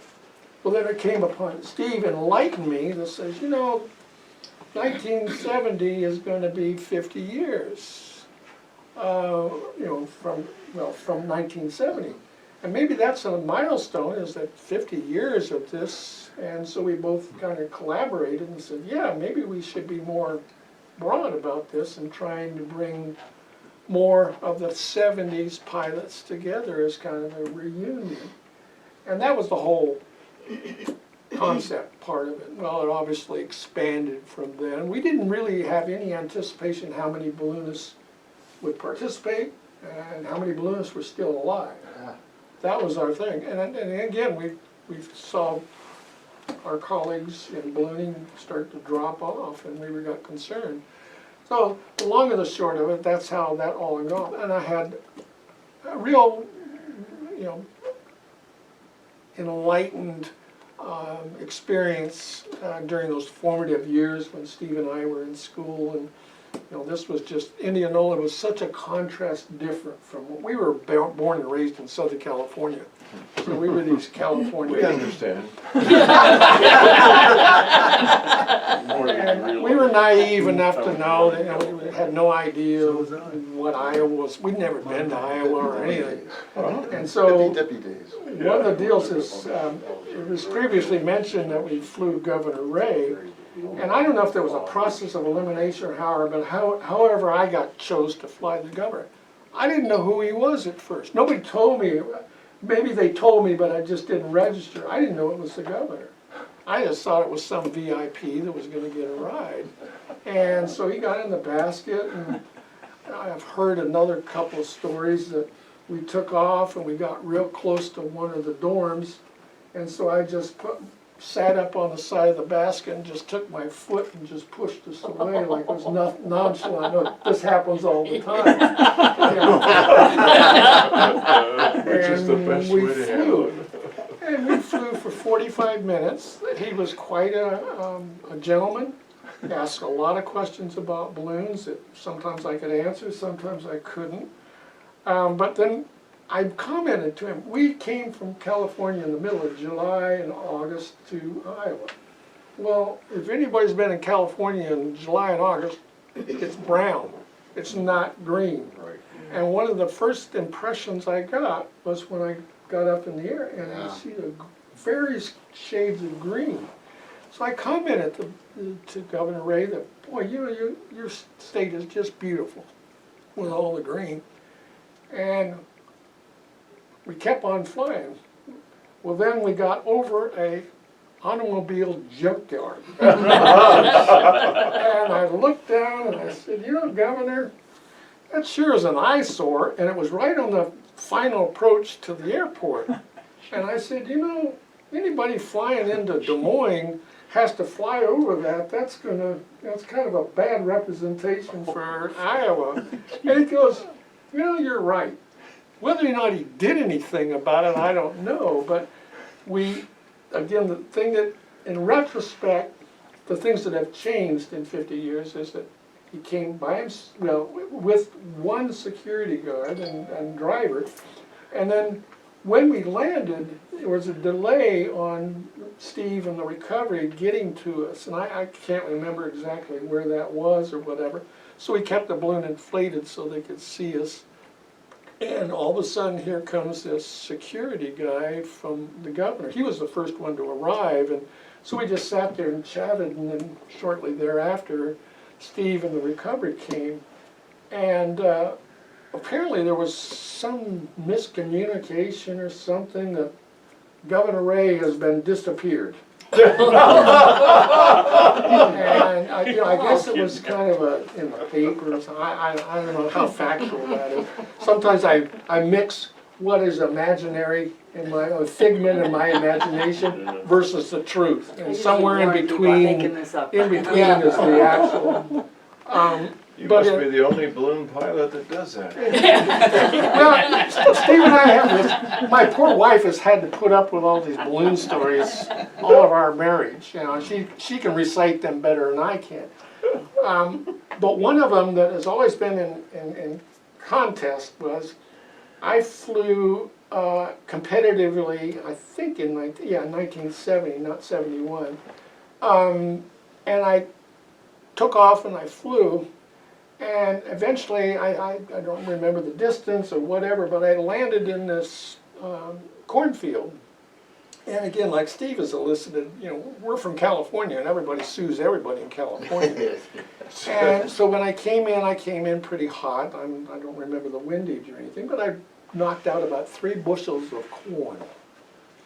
And I thought, oh God, you know, here we'd already, you know, worried about insurance claims and stuff.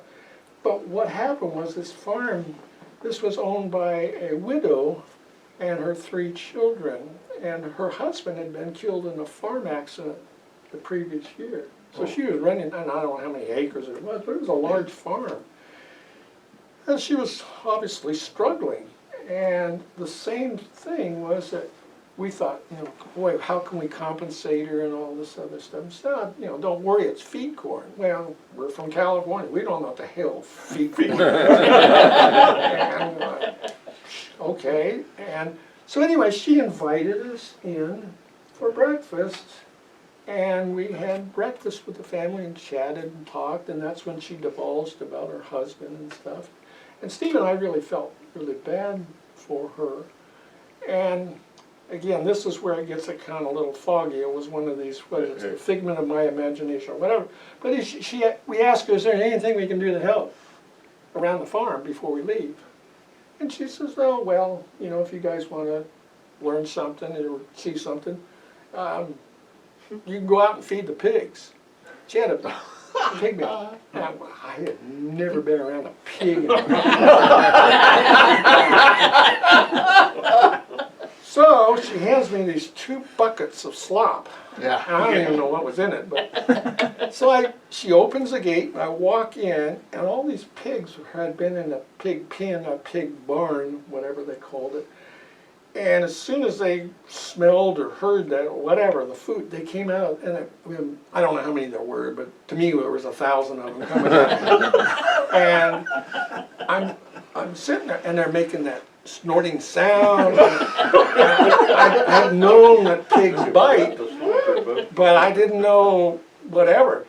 And all of a sudden I had pigs. I was right in the middle, and all these pigs are going after the food. And so I just dropped the bucket. And people around said that they saw me jump in the air 6 feet in the air, 12 feet that way. That's obviously a figment of my imagination. But before I left the pig pen, I wanted to get out of there real quick. This mother pig came out, and she had like 4 or 5 piglets. And they were snorting and going. And then finally, this little piglet at the end was lame. And I asked her, what's wrong with that piglet? And she says, oh, it was, the mother laid on it and it dislocated its hip. And I said, oh, is it going to be okay? And she goes, oh, no, it won't survive. The other pigs will probably kill it. And I said, oh, okay. Can I have it? And she goes, yeah, you can have it. Not thinking I had flown from California. So, but I took the pig. Well, I got back to Indianola, and I'm thinking, oh crap, what am I going to do with this pig? And the only person I knew that was local was Don Kirsten. And so I said, I'm going to give that pig to Don. So he said, yeah. Well, I talked to Steve later, and Steve says, boy, I didn't ever hear this story. And I said, yeah, I wished I could factual, but that's what my imagination or my memory has taught me. And I said, then later on in life, I found that Don had flown with that pig as a kind of a publicity stunt for quite a while until it got so big that he couldn't get in the basket anymore. But what Steve told me was, well, if this didn't indeed happen, his mother wouldn't allow him to have the pig anyway, so probably he gave it to one of his farmer friends. But those were memories that we'll all share. We all have certain incidences, and I hope that there's a partial truth to that story, because it's one of those things that ingrain you. My wife, I'm rambling now, but my wife and I traveled to Europe quite extensively, and we drove, and I did a real dumb thing. We rented a diesel car and I put gasoline in it. Got about 15 miles down the road, out in the middle of nowhere, and ended up in a small France village. It was really a village. Of course, nobody spoke English. It was all French. Well, finally they realized, well, our town mayor speaks English, so we'll get a hold of him. So the town mayor comes in and he's on a tractor and he's covered with hay all over the place.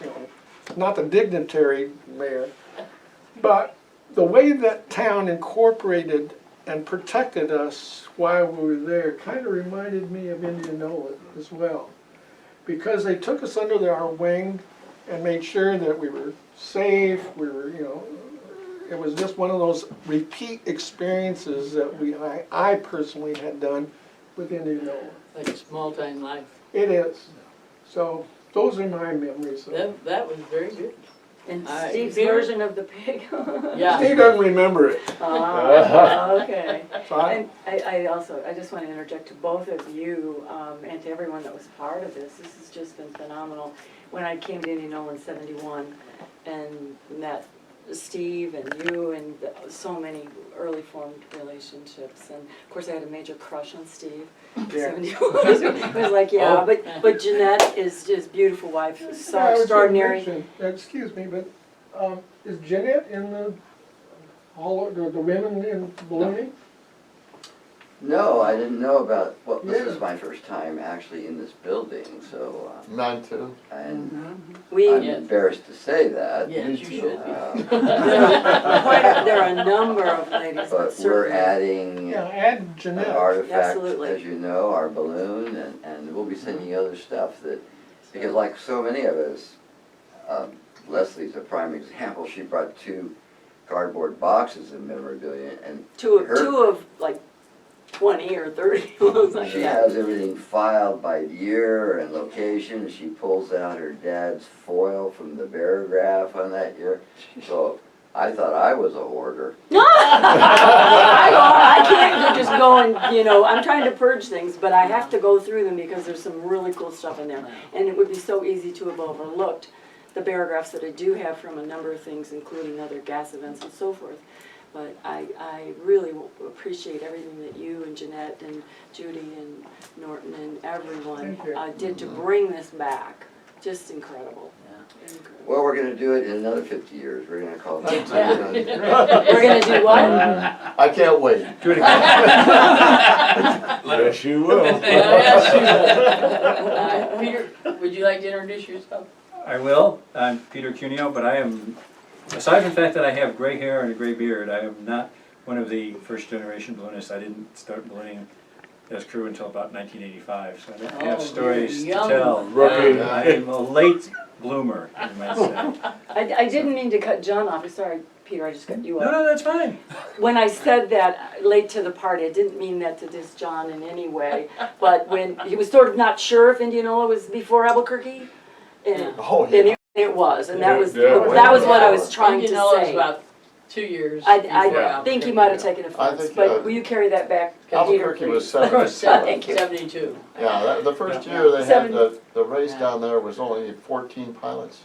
13. 13, yeah. Well, I was there, but I didn't bring, my balloon got lost in Chicago. That's right, you were the one, yeah. Yeah, and Whitaker's, That means like 13 and a half, right? well, Matt Whitaker's daughter, and Matt said, well, my daughter was there, but I flew with,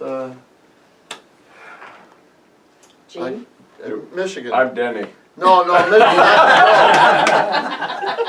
No, Andrea. your wife's brother, Gene Dennis. Gene Dennis. Gene, I remember the said, name, yeah. Gene said, why don't you fly with me? And I said, okay, I will. And we took turns at the throttle. Oh. Yeah, we had a great time together. It was very nice of him to do that. And then when I'm helping the guys pack up the balloons to go home, I'm going to miss my airplane if I don't get going. And somebody comes over to the field where we're packing up the balloons at Sid's place. And your balloon just arrived, and we were told that don't ship it if it doesn't come by Saturday, and it came Yeah, Jane. when I'm leaving. Yeah.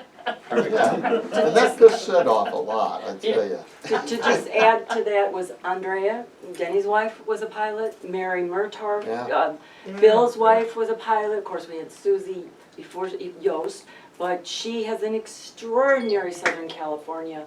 The stories, when I lived in Taos and was very close to Ed and Sepa and had, known him well for a very long time, I would spend time there with them and hearing Susie's stories.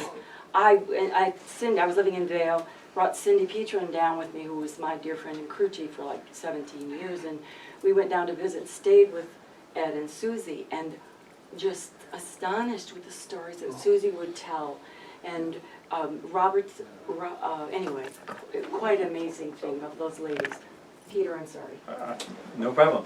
You got me off the hook because I'm supposed to be talking about stuff I don't know anything about. So. Well, all right. You're no different than the rest of us. Peter, you were excusing yourself away, but go on. I will say that I crewed for this lady in the first America's Challenge gas balloon flight in 1995 when she won the race and then got it stolen from her, but we won't go into that politics. Thank you. She went the furthest with Carol Reimer Davis. She was my co-pilot, and thank you, Peter, for that. And that was when you had to have an observer? Yes. And you have to give them those right seat, they have to be able to, all that, and Peter was terrific, and I put up with Tom for that whole drive, too. well, and we had a return trip, Yeah. yeah. Mm-hmm.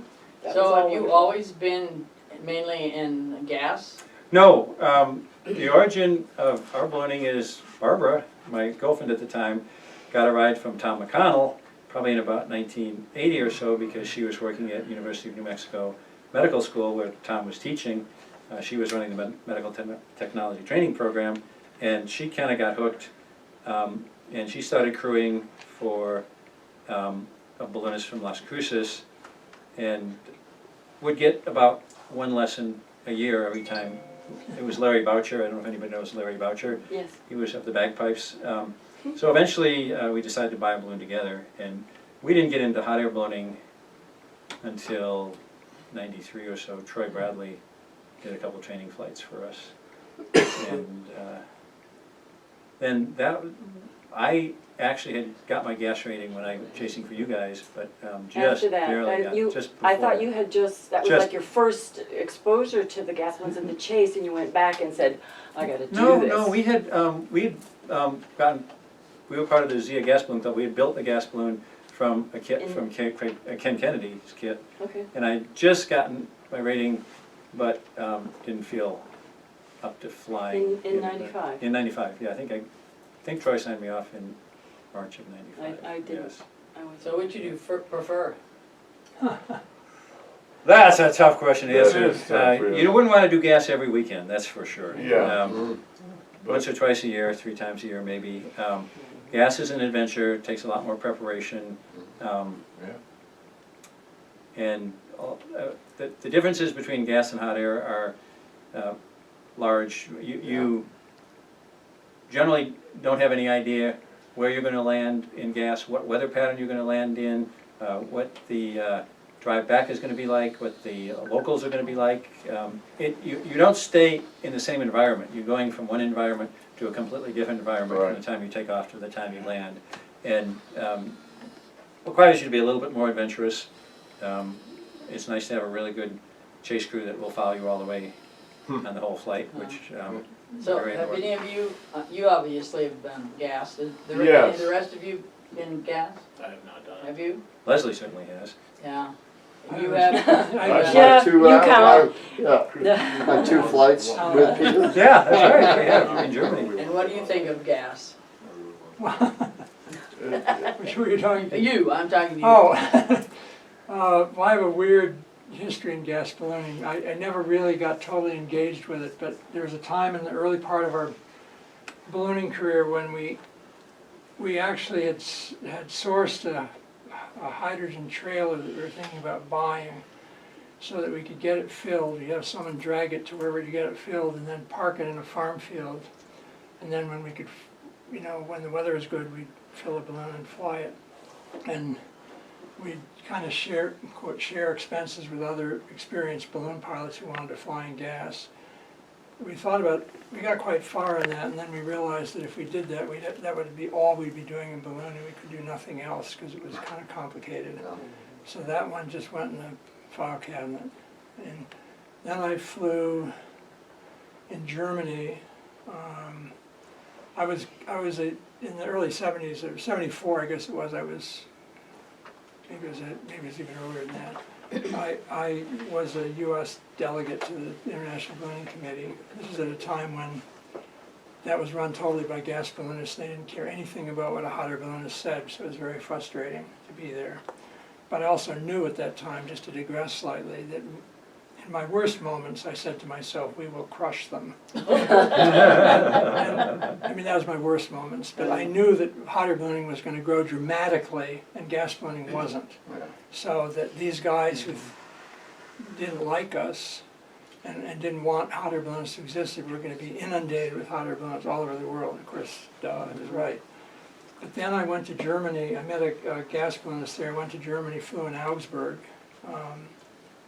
Not with the guy I met, though. I met Horst Hasselt, who owned the Ballonfabrik Augsburg.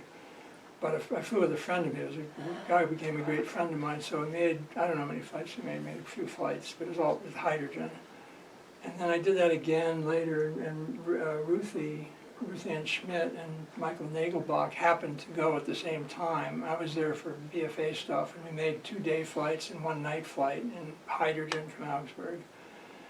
And, you know, then I flew with Mark and Jacques Suka, but totally by chance. This is kind of funny. We were at Hidden Manor at this Halloween party for the weekend, and in the morning, gas balloons were flying. So we were staying in a hotel. We got there. We were just starting to walk around and greet people who were standing in baskets, and I knew all these people. Of course, I said hi to Mark and Jacques, and one of them said, "Do you want to go along?" I said, "You don't have to ask twice." So I climb in. Can I enter a second? I gotta go pick up my son up in Des Moines because I want to try to fly a balloon tonight. And so I just want to tell everybody how wonderful it was to be with you all.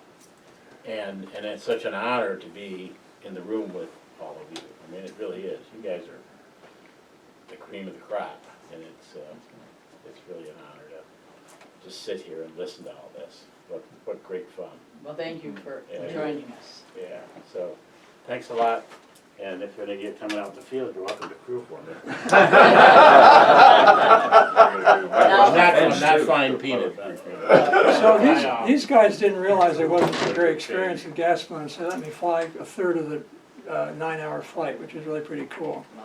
Wow. And we didn't crash. How many hours? 9 hours. We flew all day.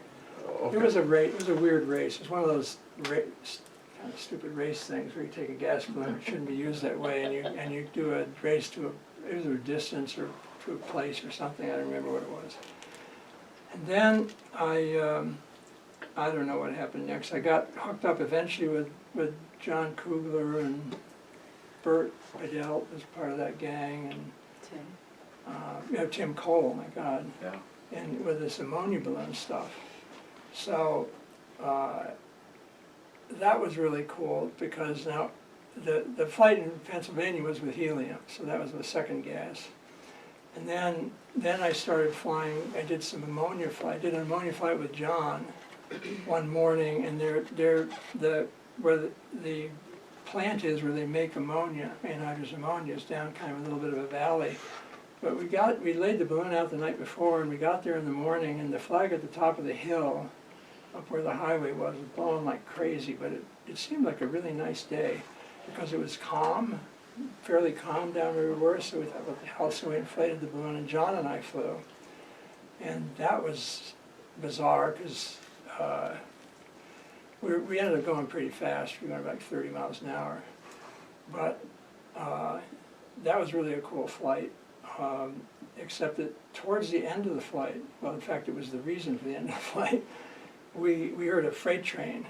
We were flying straight south into Kansas, and we heard a freight train, and of course, you know, in a gas balloon, especially an ammonia balloon, where you're just going kind of lazily going up, and then dips down again, and then it climbs more as the solar heating happens in the morning.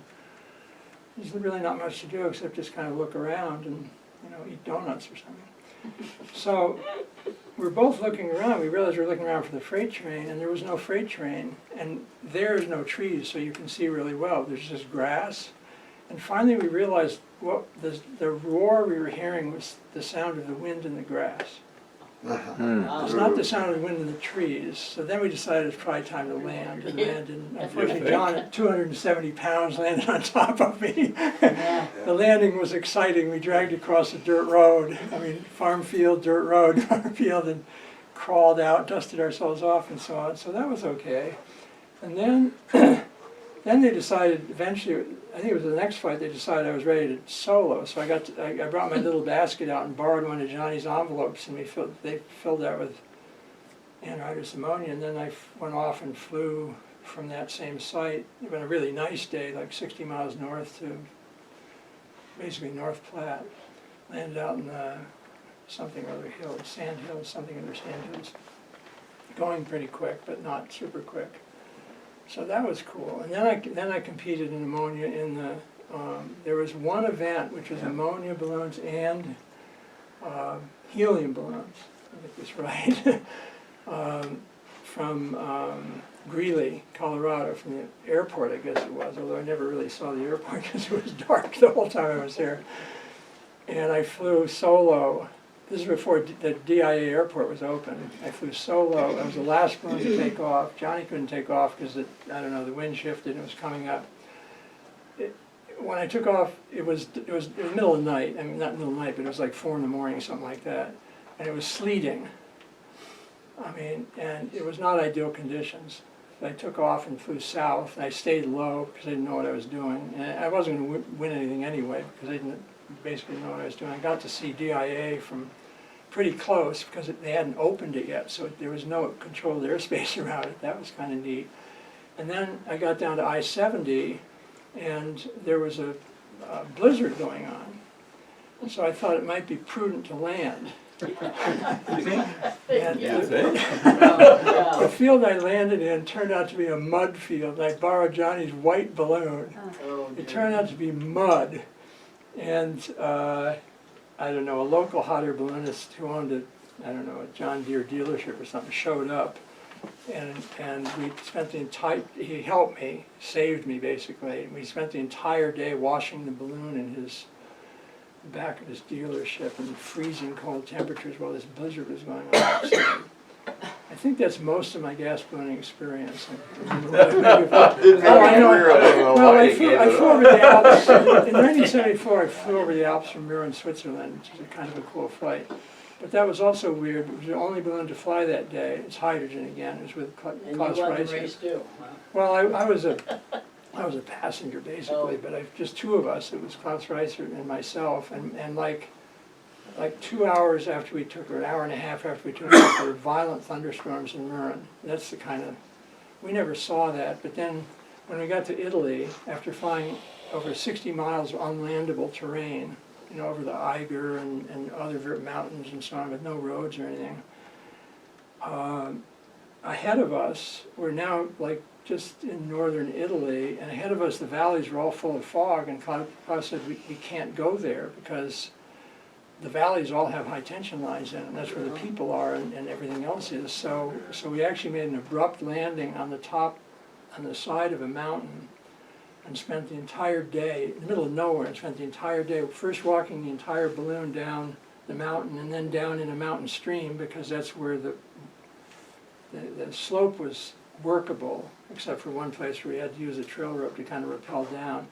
Then it started raining, so the weight of the rain on the envelope and the slight leakiness of this old envelope meant that we couldn't walk it anymore. So we took the basket off, set it on a rock next to the creek, and then with just a load ring kept walking the balloon down until the whole envelope was coming down on our heads. Then we tried to pull it off to the side and deflate it, which meant taking the valve out. But this was really exciting because when we realized that we were talking with squeaky voices because of the hydrogen coming out of the balloon, we realized that we were human bombs. Oh. And a spark would have blown our bodies apart. So we beat a hasty retreat, breathed a lot of fresh air. That was the last flight of that balloon. So you prefer hot air? No. I think gas balloons are cool. Well, okay. So I don't know what oh, wait, I forgot a very important flight. Okay. Maybe two important flights. How could I forget? So then, Write it down. then I flew, Sorry, then I It's in flew, the book. Another book, write another book. let's get the sequence right. Then I flew a flight with Ed Helche, is a dyslexic, super hot air balloonist guy from Pennsylvania on the tree farm. He had some money. He had more money than I did. And he said, you know, Steve Fawcett's Atlantic balloon is for sale. And he said, why don't I buy it? And then you and I can make a Rosier flight.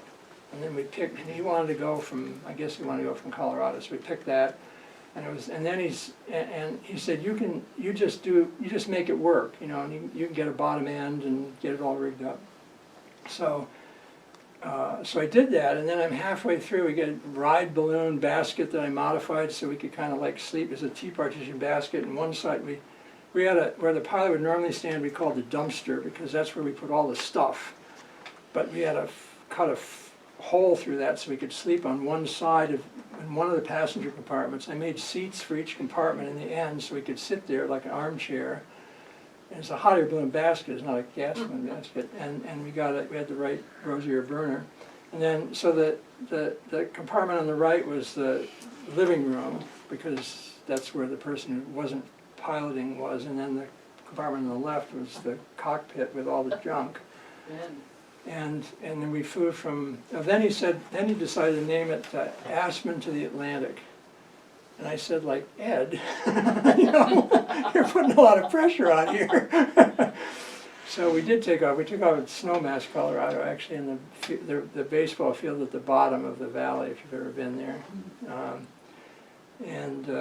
We took off on a Friday evening, and at 6 o'clock in the evening, safely got out of the Rocky Mountains. I'd read Joe Starkbaum's book on gas ballooning. You can learn anything from books, but about mountain flying. When was this, Bruce? 95-ish.